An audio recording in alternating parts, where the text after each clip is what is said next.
Summary of 10% Happier by Dan Harris. Introduction. On June 7, 2004, Dan Harris was on the set of Good Morning America, filling in for his colleague Robin Roberts as the newsreader. Essentially, the job was to come in and anchor brief news updates on the top of each hour. As he was sitting in Robin's spot, inside the second story of ABC's glass-encased studio in New York Times Square, his co-anchor Charles Gibson tossed it over to Dan to read a series of 6 news items, about 20 seconds apiece. It started fine as he stated, "Good morning, Charlie and Diane. Thank you." But then, out of nowhere, Dan felt as if he was being stabbed in the brain with raw animal fear. A wave of panic rolled over him, causing him to stammer and to lose his voice altogether. That morning, about 5 million people tuned in to ABC News to watch him have a live, on-air panic attack. Dan's on-air meltdown was the direct result of an extended run of mindlessness that began on March 13, 2000, his first day at ABC News. At just 28 years old, Dan found himself working under his idol, Peter Jennings. Then, following the 9/11 attacks, the network sent Dan to Pakistan, where he spent the next 3 years becoming a war correspondent, an experience he was largely unprepared for, and he underestimated the psychological consequences that came with it. Instead, he was hooked on the danger and the publicity that came with such reporting. In 2003, Dan returned to New York, where he was subsequently diagnosed with depression. The psychiatrist speculating it was either the trauma from war reporting or the withdrawal from his addiction to thrilling assignments. Eventually, Dan began experimenting with drugs like cocaine to help feel that euphoric bliss once again. Dan allowed the voice in his head to run amok. He got swept up and swept away in the thrill of being a reporter. Now, he plans to demystify meditation and show that if it can work for him, then it can work for you too. Chapter 1. The ego is the voice in your head causing you to react to your impulses. The word ego is often used throughout society. You hear it all the time as people describe others as egocentric or even egotistical. You often associate ego with words like pride, conceit, self-love, or even narcissism. However, the ego is more complicated than you might think. When Dan was in Jersey City on assignment, he learned of a book about controlling your ego. Fascinated by the book's thesis, Dan promptly ordered A New Earth, Awakening Your Life's Purpose by Eckhart Tolle. According to Tolle, the ego is a sense of I that most people take for granted. It's an incessant voice that governs your life. It's the negative voice that judges and labels everything it encounters. Dan recognized that this voice in his head, his ego, was the one that led him to drug addiction and the pursuit of thrilling, dangerous reporting. The ego, however, is never satisfied. No matter how much stuff we buy, no matter how many arguments we win or delicious meals we consume, the ego never feels complete. The ego thrives on drama and dwells on the past and the future. It rarely focuses on the present. Suddenly, Dan realized his life was simply chasing deadlines and checking things off his to-do list. He was constantly fantasizing about his next assignments and searching for something bigger and better. It finally dawned on him that he had been sleepwalking his entire life. The ego is the reason you complain about a work problem to your spouse over dinner, and it's what causes you to feel resentment towards your ex despite being happily married. It's constantly assessing your self-worth, your appearance, your wealth, and social status. And no matter how smart, beautiful, and wealthy you may be, your ego is the one telling you that you are not enough. While Dan was reading Tolle's book, he discovered a small white patch on his right cheek. As it turns out, the patch was a benign form of skin cancer, so he arranged for its removal. Dan realized the incision would leave a scar, and his ego caused him to visualize the end of his TV career. Somehow, perhaps through Tolle's wisdom, Dan was able to calm himself and hush the anxious voice inside his head. However, when he failed to contain his disappointment in not being chosen to cover the inauguration of President Barack Obama, he realized Tolle's book failed to offer any practical advice for real-life situations. So he decided to set up an interview. He prodded Tolle for his ways to stop the voice inside his head.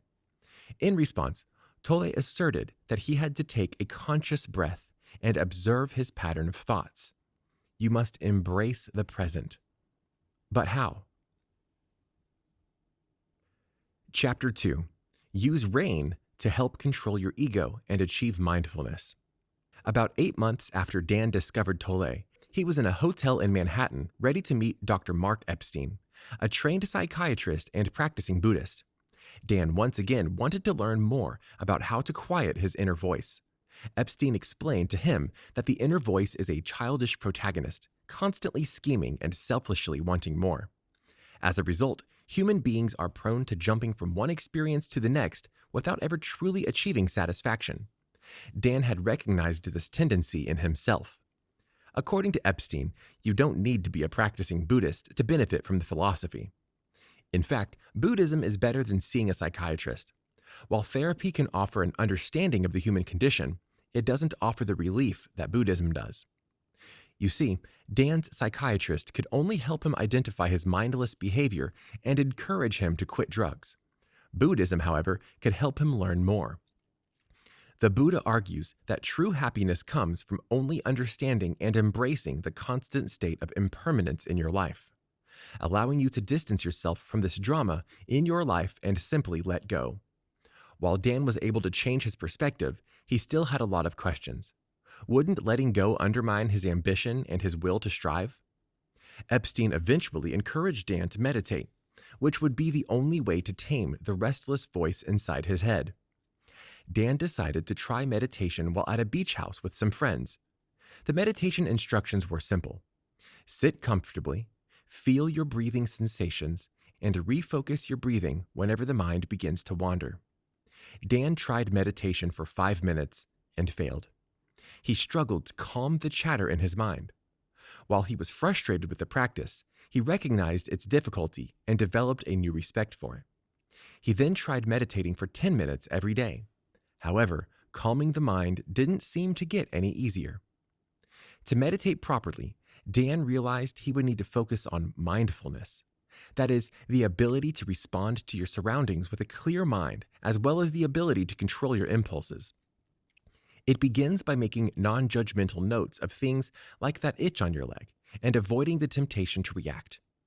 Mastering these simple things prepares you to master your thoughts and emotions. Later on, Dan attended a Buddhist conference in which one of the co-speakers represented an effective method for applying mindfulness using the acronym RAIN. R. Recognize. Pause and acknowledge your feelings. A. Allow. Let your feelings be. I. Investigate. Check how your feelings are physically affecting your body. N. Non-identification. Understand that your feelings are passing states of mind. Over the next few weeks, Dan practiced this method when he became anxious over an upcoming promotion. As he lay anxiously on the couch, he took notes of the pounding in his head, the worry in his thoughts, and the buzzing in his chest. While mindfulness eased his mental anguish, he still felt it wasn't helping him solve his real-life problems. He asked for the advice of Epstein, who explained that mindfulness would allow him to respond, not react, to his feelings. Additionally, it would allow him to see a problem clearly and prevent him from acting on his impulses. To improve mindfulness, Dan would need to meditate. Chapter 3. Letting go doesn't mean you stop caring about your goals and ambitions. As Dan began to practice meditation, he still questioned the Buddhist concept of letting go. He feared that he would lose his ambition and his will to strive. Would he simply become a pushover? Controlling your ego doesn't mean that you have to lose your ambition or simply get walked all over. According to Professor John Kabat-Zinn, practicing mindfulness can actually make you more creative and more productive. This is a result of a clear mind that makes room for new ideas and thoughts. Dan decided to take Epstein's advice and sign up for a meditation retreat organized by Joseph Goldstein. On the first day, the teacher informed Dan and the other attendees that there would be no talking, reading, or sex throughout the 10-day retreat. The goal for participants was to become mindful of everything they did and become aware of the things they usually do automatically, like eating or using the bathroom. Throughout the first meditation practice, Dan's mind wandered most of the time. He became most aware of the pain in his back and neck from sitting on an uncomfortable cushion for so long. When was the final bell going to ring? Around day 5, Dan increased his awareness of his thoughts. He became flooded with ideas and began writing furiously in notebooks that became filled by the end of his retreat. In his state of peace and mindfulness, Dan became more productive since his mind was free of clutter and chaos. Additionally, Dan discovered that he no longer needed the competition or high-stress assignments to fuel his ambition and drive. Instead, he found it much more satisfying to control his urges than to indulge in them. In other words, mindfulness doesn't mean that you have to be unproductive. For example, shortly after Dan returned from his retreat, Dan was offered the job of becoming the weekend co-anchor of Good Morning America. Throughout the following weeks, negotiations on the new contract were at a standstill. Eventually, the executive producer of GMA called Dan into his office to inform him that he would never be the anchor of a major weekday newscast. He had neither the looks nor the voice. The old Dan would have unleashed his anger. His ego was telling him to lash out. Instead, he calmly asked his boss how he could improve. For the first time, Dan used mindfulness to control his ego and his impulses. Chapter 4. The benefits of mindfulness are both mental and physical. While meditation made Dan more mindful, it didn't completely quiet the voice inside his head or help him loosen up at work. But Dan didn't stop his quest to achieve mindfulness. As he continued attending meditation seminars, Dan learned the benefits of meditation go beyond controlling your impulses and making rational decisions. In fact, studies suggested that meditation has beneficial health effects on depression, drug addiction, cancer-related stress, and ADHD, and even IBS or irritable bowel syndrome. Another study revealed that mindfulness made workers more focused and even led to improved test scores on the GRE. A Harvard MRI study observed that people who had undergone an 8-week mindfulness course developed thicker gray matter in the areas of the brain associated with self-awareness and compassion. Similarly, the MRI revealed that the regions in the brain associated with stress had gotten smaller. After learning this new knowledge, Dan was able to convince others around him to start meditating. Corporate attorney for General Mills, Janice Martirano, adopted meditation in hopes of increasing her creativity and focus. You see, the human brain is unable to multitask because it has a single processor. When you keep switching tasks, the brain struggles to get back to where it was. The result? A loss in productivity. Mindfulness, however, allows you to focus on one task at a time, thus increasing your productivity. Martirano suggests taking short mindfulness breaks throughout the day. On these breaks, you can watch your breath and take note of your bodily sensations. Eventually, meditation even gained traction in Silicon Valley. Wired magazine even went on to call mindfulness the new caffeine. However, people were forgetting one major component of meditation: compassion.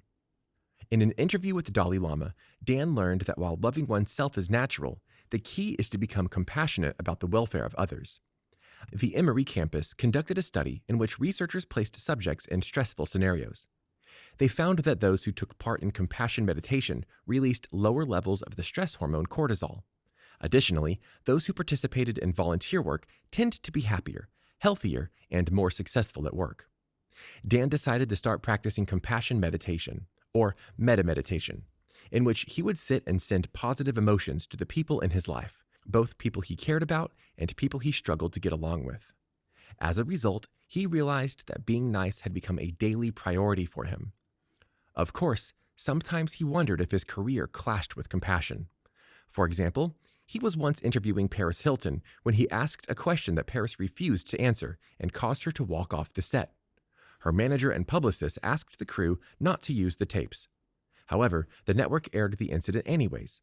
As the video went viral, Dan was seen as rude and unkind. Chapter 5. Mindfulness can lead to impartial judgment and a non-attachment to results.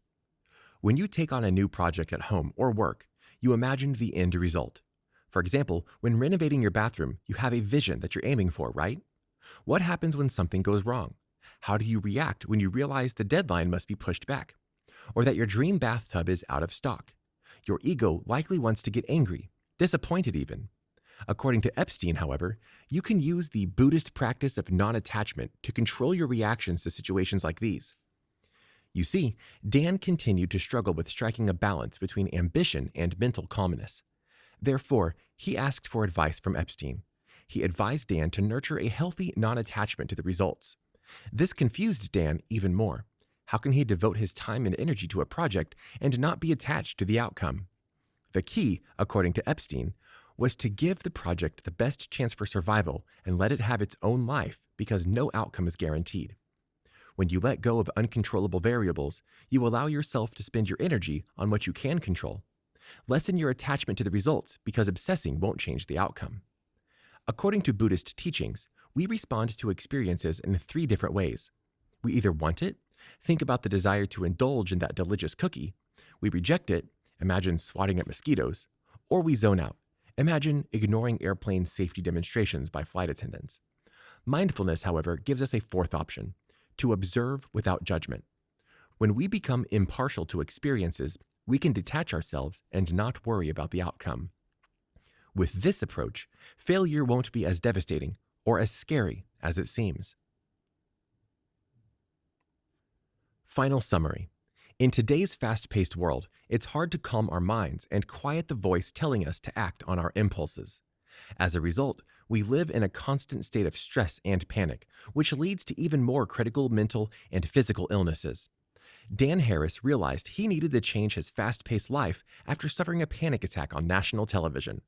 Before his humiliating experience, Dan was constantly searching for the next best thing, trying to satisfy his ambitious needs through dangerous assignments and chasing euphoric highs through drugs.